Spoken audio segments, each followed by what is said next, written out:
নমস্কাৰ এই মুহূৰ্তত আহি পৰিছে ৰাতিপুৱাৰ কেইবাটাও গুৰুত্বপূৰ্ণ খবৰ আজি 25 জুন অসমৰ লগতে ভাৰতৰ বিভিন্ন প্ৰান্তৰ পৰা এনে ধৰণৰ খবৰসমূহ নিতৌ চাবৰ কাৰণে চেনেলটো সাবস্ক্ৰাইব কৰি ভিডিঅ'টোত এটা লাইক কৰি দিব এই মুহূৰ্তত জনাইছো এটা গুৰুত্বপূৰ্ণ খবৰ কুৰবানী দূৰৰ কথা খাবও নোৱাৰিব গো মাংস এইবাৰ মুখ্যমন্ত্ৰী হিমন্ত বিশ্ব শৰ্মাই এই মন্তব্য কৰিছে অহাবাৰলৈ ঈদত ধুবুৰীত নিজেই থাকিব বুলি ঘোষণা কৰিছে হিমন্ত বিশ্ব শৰ্মাই প্ৰশাসনৰ নিৰ্দেশ উলংঘা কৰি বিশেষ মাংসৰ বেহা চলিছে ধুবুৰীত অনুমতি দিয়া প্ৰশাসনৰ একাংশ লোকৰ বিৰুদ্ধেও লোৱা হ'ব বিহিত ব্যৱস্থা পৰৱৰ্তী খবৰ বিজেপিত যোগদান কৰিব অখিল গগৈ যদি মুছলমানক 100 টকাত আৰু হিন্দুক 25 টকাত পেট্ৰল দিয়ে চৰকাৰে তেতিয়াহে বিজেপিত যোগদান কৰিব অখিল গগৈয়ে কৈছে বৰ্তমান সময়ত হিন্দু মুছলমানৰ ৰাজনীতি আৰম্ভ কৰিছে হিমন্ত বিশ্ব শৰ্মাই এই ৰাজনীতি তেতিয়াহে সফল হ'ব যেতিয়া হিমন্ত বিশ্ব শৰ্মাৰ চৰকাৰে হিন্দুক 25 টকাত আৰু মুছলমানক 100 টকাত পেট্ৰল দিব হিন্দু কৰি যদি বস্তুৰ দাম কমাই দিয়ে তেতিয়াহ'লে ময়ো হিন্দু হ'ম মুছলমানৰ কাৰণে পেট্ৰলৰ দাম 100 টকা লগোৱা মোৰ কাৰণে 25 টকাত দিয়া তেতিয়াহ'লে মই তোমালোকৰ পাৰ্টিত জইন কৰিম মোৰ কাৰণেও আকৌ পেট্ৰলৰ দাম সমান ডিজেলো সমান কিন্তু মই মুছলমানক গালি পাৰিলে মই বৰ ভাল মানুহ এইটো কেনেকুৱা ধৰণৰ কথা আন এটা খবৰ পাকিস্তানে ভাৰতৰ বিৰুদ্ধে পোষ্ট কৰা আপত্তিজনক ভিডিঅ' শ্বেয়াৰ কৰি জালত পৰিছে সুলতান আলী প্ৰধানমন্ত্ৰীৰ বিৰুদ্ধে অপমানজনক ভিডিঅ' শ্বেয়াৰ কৰি আৰক্ষীৰ জালত পৰিছে এইবাৰ এজন পাকিস্তানী সমৰ্থক সৰুপেটাৰ সুলতান আলী নামৰ লোকজনক আটক কৰিছে বজালী আৰক্ষীয়ে মুখ্যমন্ত্ৰী হিমন্ত বিশ্ব শৰ্মাই বাৰম্বাৰ হুংকাৰ দিয়াৰ পাছতো একাংশ লোকে পাকিস্তানক সমৰ্থন কৰি অহাৰ ভিডিঅ' পোহৰলৈ আহিছে যাৰ বাবে এতিয়া আৰক্ষীৰ জালত পৰিছে এজনৰ পাছত আন এজন পাকিস্তানী সমৰ্থক আন এটা খবৰ বোকাখাটৰ পানবাৰীৰ চিআৰপিএফৰ শিবিৰত গ্ৰেনেড বিস্ফোৰণ অসম আৰক্ষীৰ 3জনকৈ জোৱানক ভৰ্তি কৰা হৈছে হস্পিটেলত অসম আৰক্ষীৰ জোৱান মিণ্টু হাজৰিকা সিদ্ধাৰ্থ বৰবৰা আৰু সুশীল ভূমিজ আহত হৈছে পৰৱৰ্তী খবৰ 12 দিনীয়া যুদ্ধৰ অৱসান ঘটিল ইজৰাইল আৰু ইৰাণৰ মাজত ইজৰাইলৰ আক্ৰমণত 12 দিনত ইৰাণত কিমানজন লোকৰ মৃত্যু হ'ল সেই কথা প্ৰকাশ কৰিছে আল জাজিৰাই 610 জনকৈ লোকৰ মৃত্যু হৈছে ইৰাণত 4746 জনকৈ লোক গুৰুতৰভাৱে আঘাতপ্ৰাপ্ত হৈছে তাৰ ভিতৰত 49 জন মহিলাৰ মৃত্যু হৈছে আৰু 185 জনকৈ মহিলা আঘাতপ্ৰাপ্ত হৈছে আৰু 13 জনকৈ শিশুৰ মৃত্যু হৈছে আৰু লগতে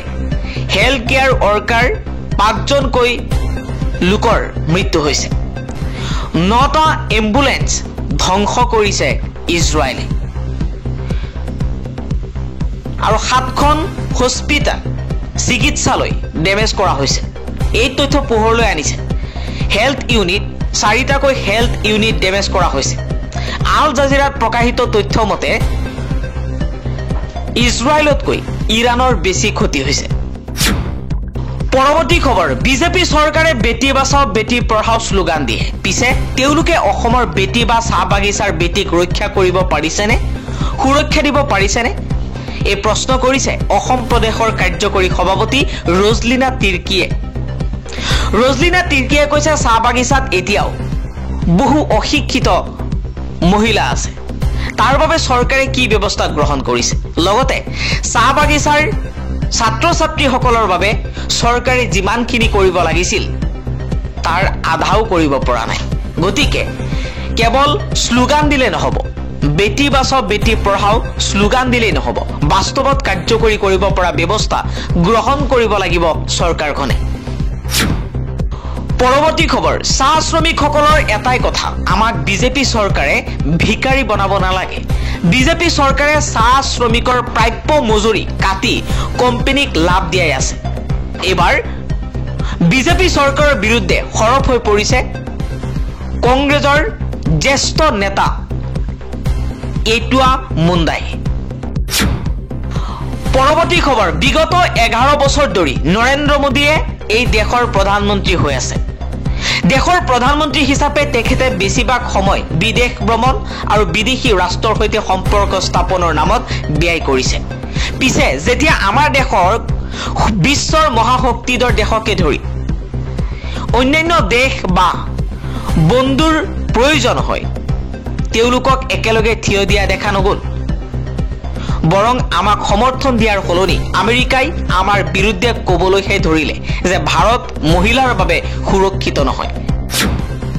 আন এটা খবৰ, উচ্চ ন্যায়ালয়ৰ নিৰ্দেশত বন্ধ হ'ল সীমান্তৰ বৃক্ষ ধ্বংসৰ অভিযান। আমবাৰী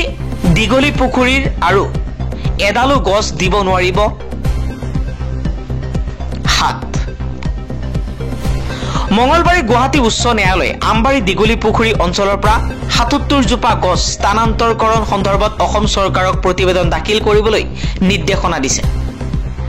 উল্লেখ্য যে চৰকাৰে গোপীনাথ বৰদলৈ ৰোডত উৰণীয়া সেতু নিৰ্মাণৰ সুবিধাৰ বাবে এই গছবোৰ স্থানান্তৰ কৰা হৈছে বুলি উল্লেখ কৰিছিল।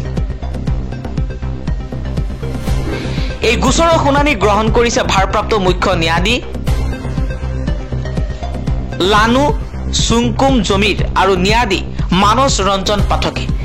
আবেদনকাৰীৰ হৈ হাজিৰ হোৱা জ্যেষ্ঠ অধিবক্তা কমল নয়ন চৌধুৰীয়ে আদালতত ফটো দাখিল কৰি দেখুৱাইছে যে ইতিমধ্যে স্থানান্তৰিত গছ কিছুমান শুকাই গৈছে। লগতে চৌধুৰীয়ে যুক্তি আগবঢ়াইছে যে অসম চৰকাৰে গছ স্থানান্তৰৰ বাবে বিশেষজ্ঞ পেনেল গঠন কৰিব লাগে, কিয়নো ৰাজ্য চৰকাৰৰ এনে স্থানান্তৰৰ পূৰ্বৰ অভিজ্ঞতাৰ কোনো নজিৰ নাই। পৰৱৰ্তী খবৰ, আমেৰিকাৰ ৰাষ্ট্ৰপতি ডোনাল্ড ট্ৰাম্পৰ দাবী ইৰাণ আৰু ইজৰাইলৰ মাজত হৈছে যুদ্ধ বিৰতি, কিন্তু আমেৰিকাৰ দাবী নস্যাৎ কৰিছে ইৰাণে। ইৰাণে পুনৰ ইজৰাইললৈ নিক্ষেপ কৰিছে 13টাকৈ বেলিষ্টিক মিছাইল। মধ্যপ্ৰাচ্যৰ আমেৰিকান সেনাৰ ঘাটিকো লক্ষ্য কৰিছে ইৰাণে। বৰ্তমান সময়ত ইজৰাইলত এক হাহাকাৰ পৰিৱেশ।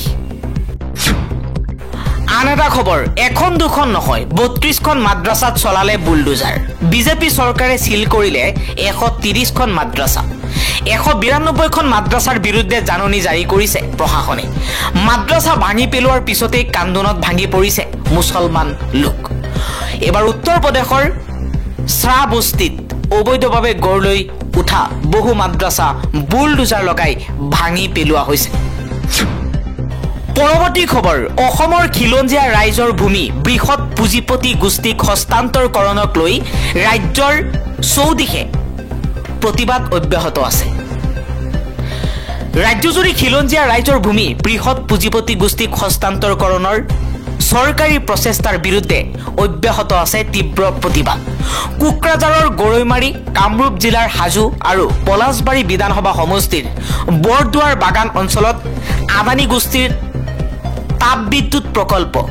ঔদ্যোগিক ক্ষেত্ৰ আৰু ছেটেলাইট টাউনশ্বিপৰ বাবে ভূমি প্ৰদানৰ প্ৰচেষ্টাৰ বিৰুদ্ধে ৰাইজে তীব্ৰ আন্দোলন গঢ়ি তুলিছে।